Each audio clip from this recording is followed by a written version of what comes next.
Welcome to Audiobook 365 Story. We arrived at our hotel in Leon C. early on Saturday morning. The Hotel Vista. Susan and I always stay there.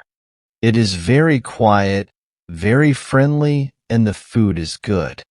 I opened the door, and we walked in. "Good morning, Mrs. Brown," I said. "Mr. and Mrs. Reed," she said. "It's good to see you again." "It's good to be here again," I said. "Cup of coffee?" she said. "Before you go up to your room." "Thank you," I said. "Where's little Mary?" asked Susan. Mary was Mrs. Brown's daughter. "She's in the garden," said Mrs. Brown and laughed. "But she's not little. Mary's a tall young woman now." "How old is she?" Susan asked. 15, said Mrs. Brown. 15, I said. "Time goes quickly." "I know," said Mrs. Brown. "Now, coffee. Before I forget again." She walked to the kitchen. Susan looked at me. "I love it here, Peter," she said. "I know," I said. "When did we first meet?" she asked. 11 years ago? 12? Wrong, I said. "It'll be 13 years on Tuesday," I said. "In the cafe." "Ah, yes," said Susan, and shut her eyes. "We were young then. Where does the time go?" 13 years. Lucky 13. The door opened, and Mary Brown looked in. She was tall. "Hello," she said to Susan. "And hello again," she said to me. "Again?" I said. "Yes. Don't you remember? Yesterday, you said hello in the bank." "Oh, why?" "Yes," I said, and pretended to remember. "That was you." Mary smiled. "I'll see you later," she said. "Goodbye." "Goodbye," we said. She shut the door. Susan turned to me. "Why did you pretend?" she asked me. "I don't know," I said. The sun was hot in the afternoon. After lunch, Susan and I walked down to the sea. We swam. The water was cold. After that, we walked across to Connor's coffee house. It was a small, quiet cafe near the sea. The cafe, the place Susan and I first met. We went back there every year. I opened the door and looked in. John Connor smiled. "Hello again," he said to me, "and this time with Mrs. Reed. What can I get you? Coffee? Or a cold drink?" "Not again. 2 coffees, please.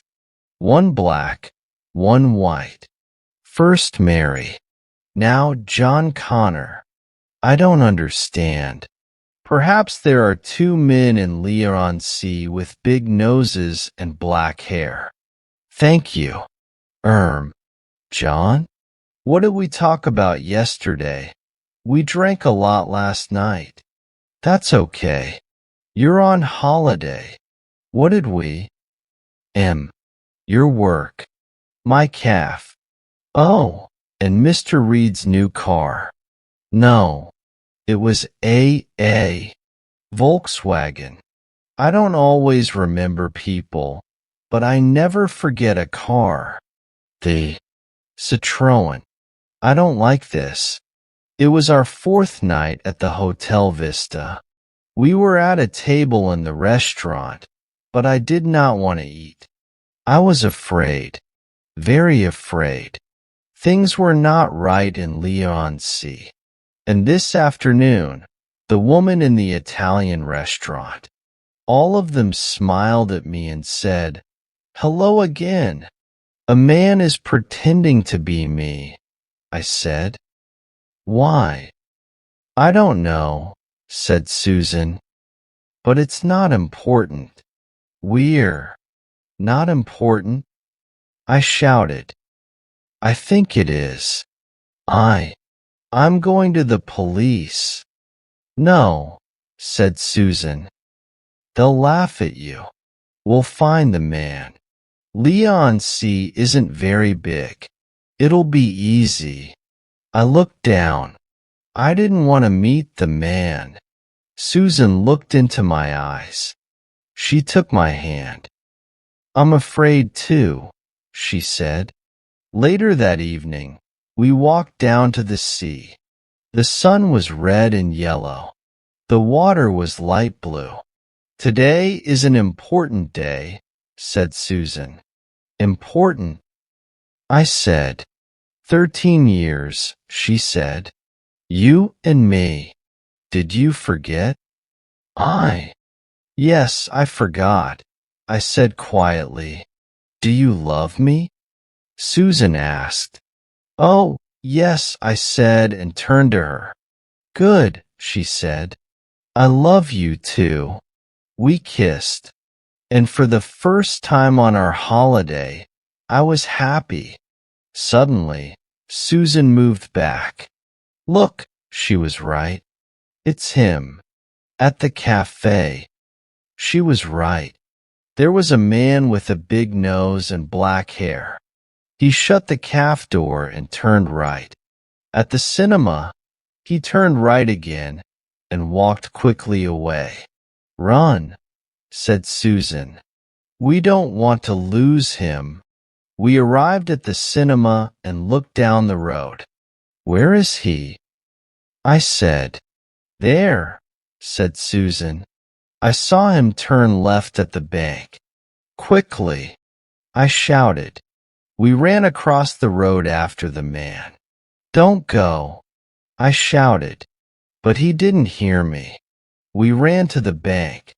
There, we stopped. I looked up and down the road. The man was not there. Where is he? I said. I don't know, said Susan, but we'll see him again.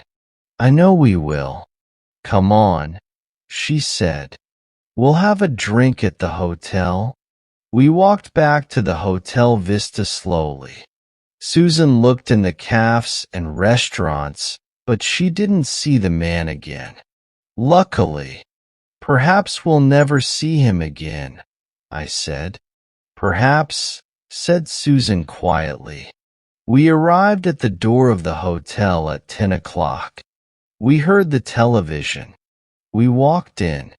We saw Mrs. Brown, but she didn't see us. I smiled. Sleeping, I said. She's tired. I am too. Can we forget that drink and go to bed early? Okay. Why not? We are lucky. I love her and she loves me. We are happy. And after 13 years, what is it? Look. Oh, Peter. I'm afraid. It's okay. It's not okay. Perhaps you forgot to. No, I never forget. And I looked up from the street. The room was dark then. I know it was. I think it's okay. What's this on the bed? I walked over to the bed. On it, face down, was a photograph. Who was the picture of? I was afraid to look. I took the photograph in my hand and slowly turned it over. What the? I shouted.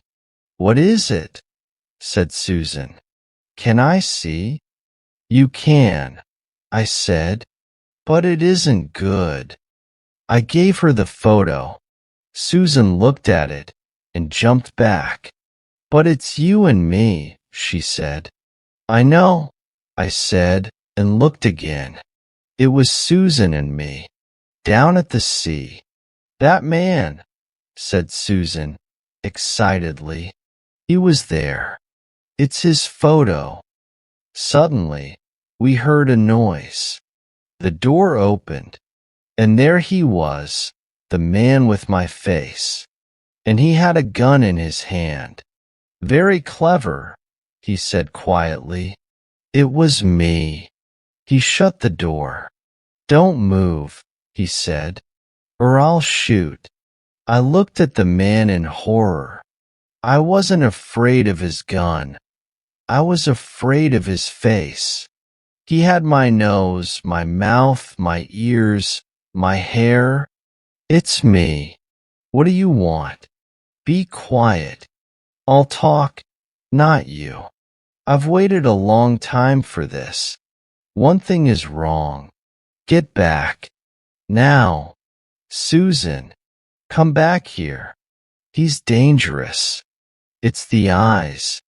Peter's are blue. His are brown. Get back. Susan, listen to him. Please. He won't shoot. Will you? Stephen? Yes, Susan answered. His name is Stephen Griggs. I worked with him 15 years ago. I loved you, said the man. We were happy. You're a bad woman, Susan Barker, he said. You pretended to love me. I did not. And my name is Reed now. Stay back, he shouted. Susan stopped. Those cold brown eyes, she said. Ugh, did he always have my face? I asked. No, said Susan. I don't know the game he's playing. You will, said the man. You will. He looked at the photograph in my hand. That's for you, he said. You can look at it and remember. Remember what? I said. He smiled. Your last walk with Susan, he said, before you go to prison. Because you shot Susan, he said. I didn't. You will, he said. Watch. And he turned and put the gun to Susan's head. No, I shouted and jumped at him. The man shot.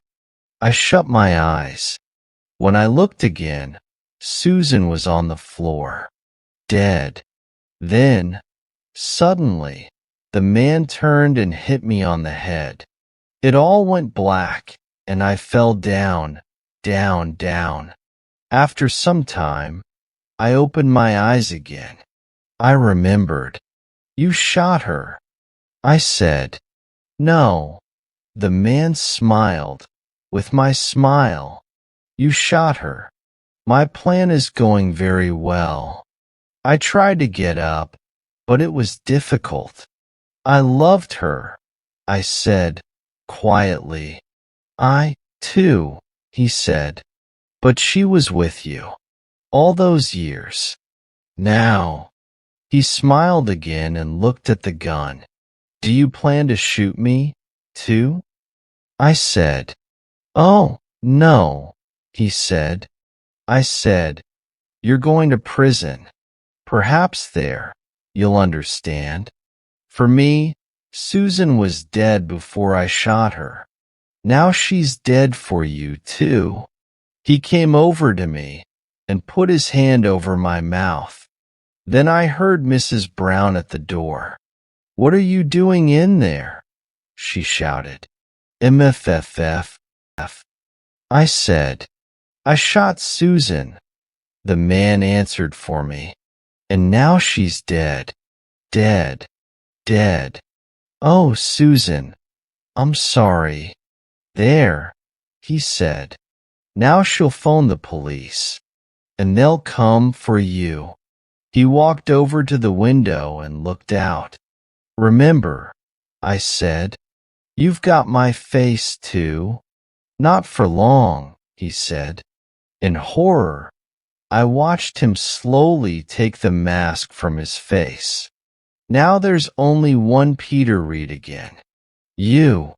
But, oh, and one more thing. Here you are. Before I knew it, the gun was in my hand. You can give it to the police, he laughed. I watched the door. It opened and 4 policemen walked in. They looked at the dead woman. They looked at the gun in my hand. The first policeman walked over to me. "You come with us," he said. I didn't. "It isn't. I can't," I said. I didn't want to go to prison.